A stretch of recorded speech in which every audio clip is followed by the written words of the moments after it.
ओम ज्ञानतिमिरान्धस्य ज्ञानाञ्जनशलाकया चक्षुन्मिलितं येन तस्मै श्रीगुरुवे नमः।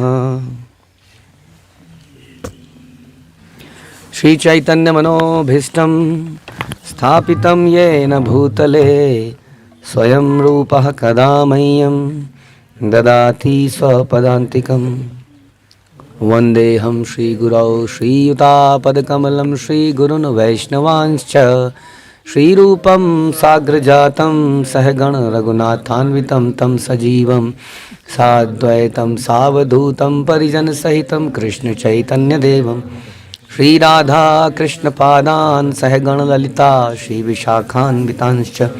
हे कृष्ण करुणा सिंधु दीनबंधु जगतपते गोपेश गोपिका कांत राधा कांत नमस्तुते।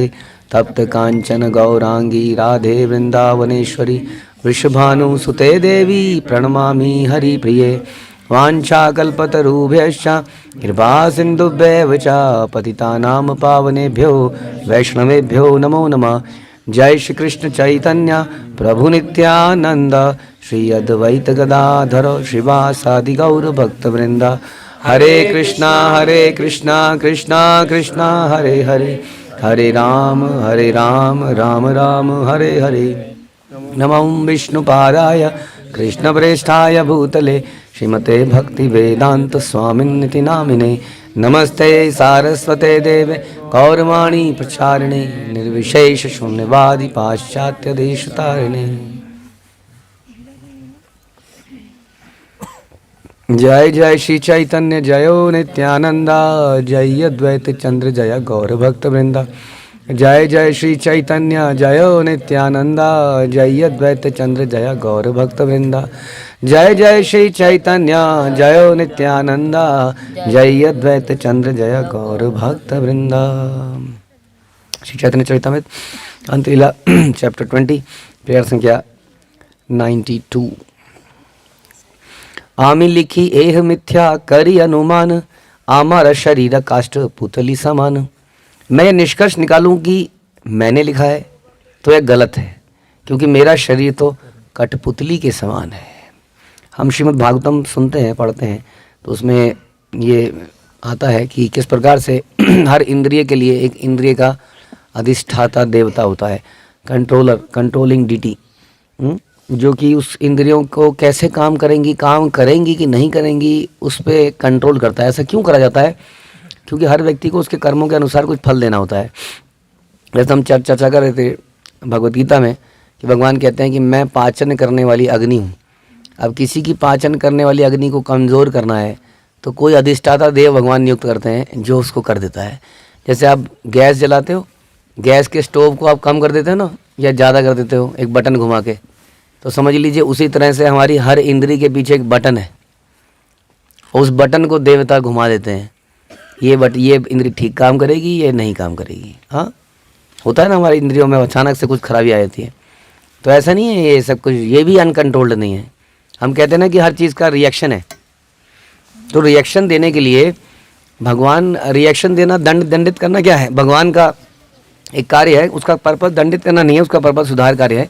तो उसके लिए कुछ लोग निर्धारित किए जाते हैं। जैसे पुलिस डिपार्टमेंट है, पुलिस डिपार्टमेंट का यही काम है, वो गवर्नमेंट के अनुसार काम करता है। समझ में आया? तो इस तरह से वो लोग भी हमारे गैस, हमारे बटन घुमाते रहते हैं अलग अलग इंद्रियों के। तो इस प्रकार से देखा जाए तो हमारी शरीर क्या हो गया? एक कठपुतली हो गया, है कि नहीं? क्योंकि हमारा शरीर एक कठपुतली हो गया, क्योंकि हमारे नियंत्रण में नहीं है। हम, कोई व्यक्ति चाहता है कि वो बीमार पड़े, कोई व्यक्ति चाहता है कि उसकी ये वाली इंद्री खराब हो जाए, ये हो जाए, यहाँ पेट में ये हो जाए, गले में ये हो जाए, यहाँ ये हो जाए। तो वो इस प्रकार से ये सारे लोग कंट्रोल करते हैं। तो इसलिए ये जानना, यहाँ पर कृष्णदास कविराज कह रहे हैं कि मेरा शरीर तो कठपुतली के समान है। अगर मैं कुछ कर भी पा रहा हूँ तो इसका मतलब उसकी शक्ति भी वहीं से आ रही है। वो लोग उसको गैस को तेज़ कर दे रहे हैं, हाँ, तो अग्नि तेज हो जा रही है, तो खाना पच जा रहा है। तो इस प्रकार मैंने थोड़ी लिखा है, हाँ, ऐसा बोल रहे हैं। तो भगवान, हम अक्सर सुनते हैं कि भगवान अर्जुन को गीता में बोलते हैं कि तुम निमित्त मात्र हो, ये मत सोचना कि तुमने कुछ बहुत बड़ा काम कर लिया। लेकिन फिर भी अर्जुन ने बहुत बड़ा काम कर लिया। वो क्या कि अपने फ्री विल को, अपने अहंकार को त्याग कर भगवान के चरणों में डाल दिया, विच इज संसार में जो कोई कर ही नहीं पा रहा है। कर पा रहा है कोई? इसलिए कोई अगर इतना भी कर पा रहा है तो बहुत बड़ी बात है। वृद्ध जरा तुर आमी अंध बधिर, हस्त हाले मनोबुद्धि नहीं मोर स्थिर। मैं वृद्ध हो गया हूँ, असमर्थ सामर्थ्य में सताया हुआ हूँ, मैं लगभग अंधा तथा बहरा हूँ, मेरे हाथ कांपते हैं, मेरा मन तथा बुद्धि अस्थिर है। देखिए इसमें कुछ चीज़ें तो हैं, सच्चाई थी, जैसे उनके हाथ कांपते थे, उम्र ज़्यादा हो गई थी, बहुत ज़्यादा उम्र हो गई थी। हम सुनते हैं ऐसा 70-80 साल या समथिंग लाइक दैट के थे वो, जब उन्होंने इसको लिखना शुरू किया। जैसे प्रभुपाद ने लिखना शुरू किया, लिखते गए। प्रभुपाद हमेशा ये चिंतित रहते थे कि मैं कहीं इसको पूरा कर पाऊंगा कि नहीं, इसलिए इस चिंता में उन्होंने 10वें कैंटो की व्याख्या पहले ही कर डाली। कौन सी किताब में? कृष्णा में। श्रीमद् भागवत के 10वें कैंटो का पूरा तात्पर्य प्रभुपाद ने नहीं लिखा है, वो प्रभुपाद के शिष्यों ने लिखा है बाद में। 10वें का कुछ पार्ट, फिर 11वां और 12वां, तो प्रभुपाद पहले ही लिख चुके थे कृष्णा बुक के माध्यम से। तो इसलिए ये उम्र थी उनकी, हम ये समझ रहे हैं कि जब कोई आदमी बिल्कुल खटिया पकड़ लेता है, ऐसी उम्र में इतना बड़ा ग्रंथ लिख देना असंभव है। इसलिए कहते हैं मैं अंधा हो गया हूँ, मैं बहरा हो गया हूँ, मेरे हाथ कांप रहे हैं, वृद्ध हूँ, असामर्थ्य, कुछ करने का सामर्थ्य नहीं बचा है। ऐसे में भी हम ऐसा कर सकते हैं, इसका मतलब तो कहते हैं नेवर से डाई। भक्त ऐसा कह सकता है क्योंकि उसके पास भगवान की शक्ति है। हाँ, तो ऐसे में उसके आगे कहते हैं मेरे मन तथा बुद्धि अस्थिर है। ऐसा मानना मुश्किल है कि मन बुद्धि तो अस्थिर नहीं मान सकते हम, ये उनकी ह्यूमिलिटी है। लेकिन जो शारीरिक वो स्थिति बता रहे हैं वो रियल है। जब हमारी शारीरिक स्थिति ऐसी हो जाती है तो हमारा मन बुद्धि अस्थिर हो जाता है, हमारा तो हो जाता है। हाँ, होता है कि नहीं? जैसे निर्जल एकादशी रखते हैं तो मन बुद्धि अस्थिर होने लगता है, अजब अजीब से विचार आने लगते हैं। ज़्यादा भूख प्यास जब सताने लगती है, जब बीमारी सताने लगती है, तो विचार अजीब से हो जाते हैं। कई बार लगता है क्या है ये सब करना है कि नहीं, कहाँ फंस गए हैं, पता नहीं क्या ढकोसला, खाना छोड़ने से क्या होता है, कुछ ऊट पटांग दिमाग में। हमारा जो फेथ है वो कई बार डगमगाने लगता है कष्टों के कारण अक्सर। ये तो शारीरिक कष्ट है, शारीरिक कष्ट से इतना फिर भी नहीं होता, लेकिन जो मानसिक कष्ट आते हैं तब आदमी बिल्कुल बिखर जाता है। तो यहाँ पर ये बता रहे मेरा मन और बुद्धि अस्थिर। अगर जिसका मन और बुद्धि अस्थिर होगा वो ऐसी बातें लिख सकता है जैसी चैतन्य चरितामृत को हम समझने का प्रयास कर रहे हैं, समझ नहीं पा रहे। ये उनकी ह्यूमिलिटी है। नाना रोग ग्रस्त चलिते वसिते न पारी, पंच रोग पीड़ा व्याकुल रात्रि दिन मारी। अनेक रोगों से ग्रस्त होने के कारण न मैं तो ठीक से चल पाता हूँ ना बैठ पाता हूँ। ये उनकी रियल स्थिति बता रहे हैं कि वो चल भी नहीं पाते थे और बैठ भी नहीं पाते थे। मुश्किल काम है ऐसे में ऐसा ग्रंथ लिखना, है कि नहीं? अब खड़े होकर लिख सकता है कोई? आजकल तो फिर भी ऐसी टेबलें हैं कि खड़े होकर काम कर लो। अच्छा कहाँ, हाँ उस ज़माने में तो कुर्सियाँ भी नहीं होती थी प्रॉपरली, नीचे बैठ के, वो भी कंप्यूटर नहीं होता है ना, कंप्यूटर में टाइप थोड़ी होता था, लिखना है और अगर गलत हो गया तो गलत हो गया, फिर उसको काटा पीटी करके कुछ करना है। तो मुश्किल काम था बहुत ज़्यादा। उन पन्नों को ऐसा बुकलेट बुक भी नहीं मिलती थी, ऐसी बुक छप गई बढ़िया सी। तो काफ़ी मुश्किल काम था लिखना। आज भी हम लोग लिखने से कतराते हैं, हाँ बुलवा लो जितना मर्जी। तो ऐसे में उन्होंने लिखा, कह रहे मैं बैठ नहीं पा रहा हूँ, मैं चल नहीं पा रहा हूँ, अपनी हालत बता रहे, मैं सदैव 5 प्रकार के रोगों से व्याकुल रहता हूँ, मैं दिन या रात में किसी भी समय मर सकता हूँ। बोलना ये स्थिति थी कृष्णदास कविराज की। किसी भी समय कहते हैं ना, यह आदमी तो बस आज गया या कल गया, ऐसी स्थिति वाले व्यक्ति ने लिखा है ये ग्रंथ। इसलिए हम अगर कहें मुझे ये रोग है, मुझे ये बीमारी है, मुझे ये कष्ट है, तो क्या कष्ट है बताइए इसके सामने? इस स्थिति में व्यक्ति अपनी चेतना को बनाए रखे, समर्पण दिखाए, ह्यूमिलिटी दिखाए, अपने को नीच माने, दूसरे को महान माने, भगवान के बारे में इतना मधुर लिख पाए, ये उनकी भक्ति की गहराई है। पूर्वे ग्रंथ इहा करी याचे निवेदन, तथापि लिखिए सुन इहर कारण। मैं पहले ही अपनी असमर्थताओं का लेखा जोखा दे चुका हूँ, किंतु मैं फिर भी लिख रहा हूँ। इसका कारण आप लोग सुने। मैं ऐसा क्यों लिख रहा हूँ? क्यों बता रहे हैं कि अपने बारे में चर्चा करनी चाहिए आदमी को? मेरे साथ ये समस्या है प्रभु जी, आप आइए प्रभु जी, इतने दिनों से ये रोग है, घर में ये बिट्टू जो है अच्छे नंबर नहीं ला पा रहा है, हाँ, यहाँ पर बेटा छोड़ के चला गया है, ये बीमारी लग गई है। अक्सर हमारी ऐसी चर्चाएं रहती है ना हमारी, इसलिए संसार में गुरु बहुत सारे हो गए हैं। क्यों? क्योंकि गुरु का काम है ऐसी बातें सुनना और कुछ पोटली दे देना, कुछ वो चूर्ण दे देना, भस्म दे देना, फूंक मार देना और ये समस्याएं दूर कर देना। तो क्या कृष्णदास कविराज इसीलिए लिख रहे हैं क्या? अपनी सिंपैथी गेन करने के लिए, सिंपैथी गेन करने के लिए। तो कह रहे हैं मैं क्यों बता रहा हूँ, जरा सुनिए क्यों बता रहे हैं सब। श्री गोविंद श्री चैतन्य श्री नित्यानंद श्री अद्वैत श्री भक्त आर श्री श्रोत वृंद श्री स्वरूप श्री रूप श्री सनातन श्री रघुनाथ दास श्री गुरु श्री जीव चरण, यहाँ सवार चरण कृपाए लेखा है हमारे, आर एक हयते हो अति कृपा करे। मैं ग्रंथ श्री गोविंद देव श्री चैतन्य महाप्रभु, गोविंद देव का नाम क्योंकि रूप गोस्वामी के आराध्य थे और रूप कहते हैं ना श्री रूप सनातन, उनके चरण कमलों में मैं कृपा करके मैं लिख पा रहा हूँ, ऐसा बोलते थे वो।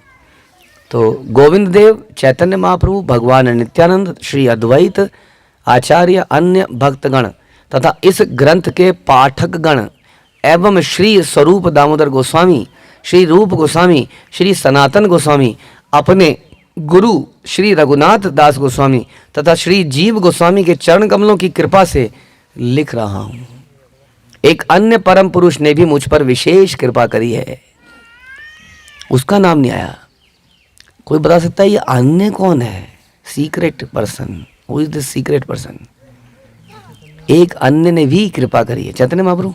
उनका नाम तो आ गया, स्वरूप दामोदर का नाम आ गया, रघुनाथ का तो अभी बताया, रघुनाथ भट्ट, ओके, वृंदावन दास ठाकुर, राधा मदन मोहन जी, गोपाल भट्ट। क्योंकि गोपाल भट्ट गोस्वामी ने पहले ही बोल दिया था कि मेरा नाम नहीं आना चाहिए कहीं पर। तो एक्चुअली में उन्होंने इस ग्रंथ में बहुत कार्य किया था इनके साथ, लेकिन उन्होंने अपना नाम ही नहीं आने दिया, प्रॉमिस करा लिया नाम नहीं आना चाहिए कहीं। ये प्याऊ सेठ धन्ना लाल ने लगाया, ये सीढ़ियाँ मंदिर में जाते हुए ये वाले पग इसने दिया, ये वाला स्टेप इसने दिया, देखा आप लोगों ने, ये वाला स्टेप इसने दिया। आप कहेंगे हम तो ऐसा नहीं करते, हम नहीं करते, लेकिन हम दूसरे तरीके से करते हैं। फिर हम कहते हैं कम से कम एक बार बोलना तो चाहिए था, मैं इतने दिनों से लगा हूँ, मैंने इतना किया, उसका क्या। ऐसा तो आ ही जाता है, आ जाता है कि नहीं? अगर इग्नोर कर दिया जाए तो चलो, सम्मानित नहीं किया, इग्नोर कर दिया जाए, इग्नोर कर दिया तो कैसा लगता है? बुरा लगता है। हमको नहीं पूछा, सब चले गए, हम यहीं पे रह गए। क्लास का समय था तो आप तू यहाँ पर पहले आ गई, मेरे को नहीं लाई, मेरे को नहीं बोला ना। बोलना क्या था? टाइम था 6 बजे का, बोलना क्या था इसमें? आप आए क्यों नहीं? तो इग्नोर किए जाने पर दिक्कत होती है। लेकिन यहाँ पर इन्होंने नाम छपने ही नहीं दिया, तो इसलिए सबका नाम बोला। बोला एक अन्य पुरुष ने भी मुझ पर विशेष कृपा करी है। तो ये कह रहे हैं कृष्णदास गोस्वामी कि ये मैंने नहीं लिखा क्योंकि मेरे हाथ कांप रहे हैं, किसी भी क्षण मर सकता हूँ, बैठ नहीं पा रहा हूँ, चल नहीं पा रहा हूँ, बुढ़ापे का शिकार हूँ, कुछ नहीं कर पा रहा हूँ, तो ये ग्रंथ में लिख ही कैसे सकता हूँ? इसका मतलब किसने लिखा है? इन सब की कृपा से ही हुआ है, इनके कारण मैं ये लिख पा रहा हूँ। हमारे बच्चे कल को कुछ बन जाएंगे, बहुत अच्छे भक्त बन जाएंगे। आयुष प्रभु जो कि इधर उधर देख रहे हैं, यहाँ सामने से आवाज़ आती है, लेक्चर सामने से है ना, इधर उधर नहीं, यहाँ भगवान थोड़ी बोल रहे हैं। वो नाम सुनते ही चारों तरफ देखने लगा, इधर से आवाज़ आ रही है सारी। कल को आयुष प्रभु कुछ बन जाएंगे तो 2 विचार हो सकते हैं कि मैंने, आपको पता है जब मैं 5 साल का था तब से निर्जला शुरू कर दी थी, क्या जानते हो आप मुझे? हाँ, आज यही तपस्याओं के कारण मैं आज यहाँ पहुँचा हूँ। एक विचार ऐसा हो सकता है, एक विचार ऐसा हो सकता है कृष्णदास कविराज जैसा। हाँ, हमारे बच्चे कल को याद करेंगे, कुछ बच्चे सो रहे हैं, वो जग जाइए, नहीं तो कैसे पता चलेगा उनको ये बातें। हाँ, जागो मोहन प्यारे। तो हम ये कह रहे थे, ये बताना जरूरी है ना आपको, अभी रजिस्टर हो जाए आपके दिमाग में। कल को आप बड़े हो गए तो आप ये सोच सकते हो कि हमने बचपन से कितनी तपस्या करी है, बचपन से मालाएं करी हैं। हमने अपने आप को बनाया है, खड़ा किया है, पैरों पे खड़ा किया है। तुम क्या हो आज के बच्चों? अपने बच्चों को बोलोगे दुष्टों, नाम नहीं जपते हो। हमें देखो, हमने बचपन से कितनी तपस्या करी है। शायद आप ये भूल जाओगे कि उस तपस्या के पीछे कितने लोगों का हाथ था। कितने लोगों ने आपको उत्साहित किया, रख ले बेटा रख ले, बस शाम होने वाली है, रख ले, निर्जल एकादशी रख ले। कितनों ने आपको प्यार किया, कोई कारण नहीं था उसको करने का। कितनों ने आपको पढ़ाया लिखाया, तपस्याएं करी।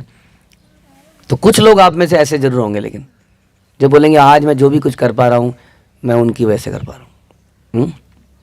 जो ऐसा बोल पाएगा वो कृष्णदास कविराज का फॉलोअर माना जाएगा, नहीं तो अहंकारी बनेगा और अहंकार का समाप्त हो जाता है। इसलिए हमेशा ध्यान रखिए, बलराम प्रभु आप भी ध्यान रखिए कि कल को जब आप बड़े होंगे तो क्या याद रखना है हमें। विभू प्रभु पानी चला गया अंदर है? पानी चला गया नहीं गया? ओके, तो क्या याद रखना है कल को जब हम बड़े हो जाए? तो याद रखना है कि जो हमें सब लोग जिन्होंने कल हमारे निर्जला रखवाया था उनको याद रखना। बस उन्हीं को जिन्होंने निर्जला रखवाया उन्हीं को याद रखना है? सबको याद रखना है। जिन्होंने हमें अनकंडीशनल लव किया, सेवा करी, डांटा भी प्रेमी था, तो उनको याद रखना है कि इन लोगों ने, आज इन लोगों की वजह से हमारा चरित्र कुछ बन पाया, नहीं तो हम भी च्युइंगम खा रहे होते और च्युइंगम थूक रहे होते, सेल्फी खींच रहे होते, धन एकत्रित कर रहे होते, राइट। तो इन्होंने तो इसी तरह से, ये हमारा वैष्णव सिद्धांत है कि हम अपने को कुछ ना माने कि मैंने कुछ नहीं किया है, ये तो इन लोगों की कृपा थी। ऐसा कृष्णदास कविराज कह रहे हैं। मैं इसलिए लिख रहा हूँ ये सब, मैं अपने बारे में नहीं बता रहा हूँ कि मैं ऐसा हूँ मैं वैसा हूँ, क्योंकि मैं ऐसा हूँ तो समझ लो मैं लिख कह सकता हूँ। श्री मदन गोपाल मोरे लेखा है आज्ञा करी, कही ते न युयाए तबु रही ते न पारी। वृंदावन के श्री मदन मोहन अर्च विग्रह ने मुझे आदेश दिया, जिसके कारण मैं ग्रंथ लिखने को बाध्य हुआ। यद्यपि इसको प्रकट नहीं करना चाहिए था, यानी कि मदन मोहन इनके सामने प्रकट हुए, इनके सामने आए या स्वप्न में आए, कह रहे हैं प्रकट नहीं करना था कि मैं प्रकट कर रहा हूँ क्योंकि मौन नहीं रह पा रहा। बताना पड़ेगा कि भगवान की कृपा भी है इसमें, गुरु की कृपा मिली तो भगवान की कृपा मिली। लिखते क्यों नहीं हो? लिखो। ना कही ले हय मोर कृतघ्नता दोष, दंभ करी बलि श्रोता न करी है रोष। यदि मैं इस बात को प्रकट नहीं करता तो मैं भगवान के प्रति अकृतज्ञता का दोषी होता। इसलिए हे पाठकों, आप लोग मुझे अधिक गर्वित मानकर मुझ पर रुष्ट ना हो। तोमा सबार चरण धूलि करीनु वंदन, ताते चैतन्य लीला हैला ये किछु लिखन। क्योंकि मैंने आप सभी के चरण कमलों की वंदना की है, इसलिए मैंने श्री चैतन्य महाप्रभु के विषय में जो भी लिखा वह संभव हो पाया, क्योंकि मैंने तादेर चरण सेवी भक्त सनिवास, मैंने आपके चरणों की सेवा करी है। हाँ, इसलिए क्या कहते हैं, भगत सेवा परम सिद्धि।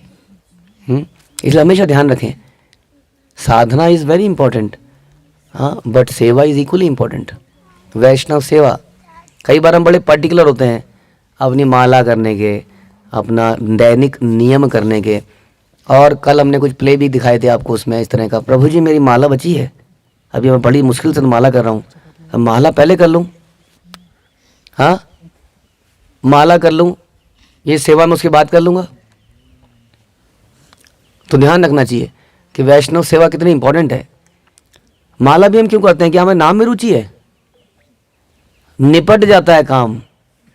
जैसे बर्तन, झाड़ू और पोंछा जब तक नहीं निपटता है, आप लोगों को टेंशन रहती है ना, माला में मन नहीं लगता है। क्यों? पोंछा नहीं लगा है, बर्तन जुटे हैं, काम नहीं निपटा है। तो माला करने से क्या हो जाता है?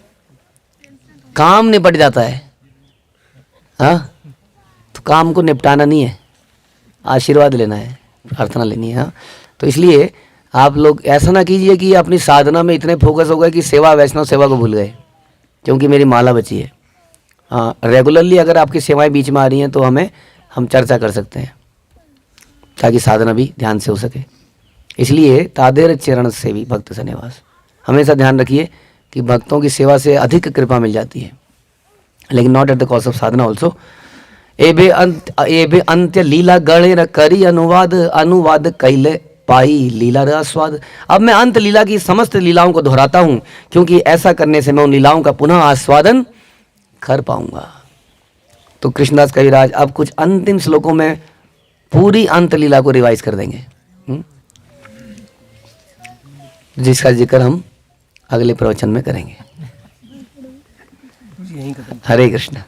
श्रील प्रभुपाद की जय, श्री चैतन्य चरितामृत की जय, श्री कृष्णदास कविराज की जय।